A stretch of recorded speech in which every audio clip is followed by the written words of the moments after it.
Mala Chalakudy range ചെത്ത് തൊഴിലാളി union AITUC general body യോഗം നടന്നു. സംസ്ഥാന ജനറൽ സെക്രട്ടറി KP രാജേന്ദ്രൻ യോഗം ഉദ്ഘാടനം ചെയ്തു. ഇടതുപക്ഷ ജനാധിപത്യ മുന്നണിയെ വിജയിപ്പിക്കുന്ന പ്രവർത്തനങ്ങളിൽ മറ്റേത് വിഭാഗത്തിൽപ്പെട്ടവരെക്കാളും അതിൽ കുറച്ചുകൂടി മുന്നിൽ നിന്ന് പ്രവർത്തിക്കുന്ന വലിയ രാഷ്ട്രീയ പാരമ്പര്യമുള്ളവരാണ് ചെത്ത് തൊഴിലാളികൾ. നല്ല സ്വാതന്ത്ര്യം സൂചിപ്പിച്ചു. ഞാനതൊന്ന് സൂചിപ്പിച്ചത് മാത്രം. ഞാൻ ആദ്യം തെരഞ്ഞെടുപ്പിൻ്റെ കാര്യമല്ല പറയുന്നത്.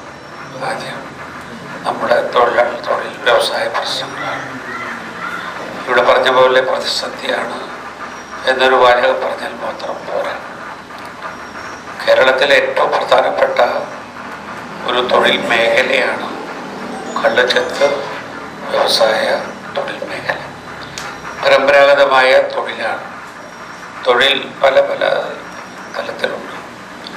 നമ്മൾ ജീവിക്കാനായി പലതരം തൊഴിലെടുക്കുന്നുണ്ട്. സംഘടിതമായ മേഖലകൾ, വലിയ വ്യവസായ സ്ഥാപനങ്ങൾ, അതുപോലുള്ള വലിയ പൊതുമേഖലാ സ്ഥാപനങ്ങൾ, അതല്ലാതെ വളരെ അസംഘടിതരായി പണിയെടുക്കുന്നവരുമുണ്ട്. യൂണിയൻ പ്രസിഡന്റ് KM ലെനിൻ അധ്യക്ഷത വഹിച്ചു. CC വിപിൻ ചന്ദ്രൻ, AP Vidyadharan, AV Unnikrishnan, AV Anilan തുടങ്ങിയവർ സംസാരിച്ചു.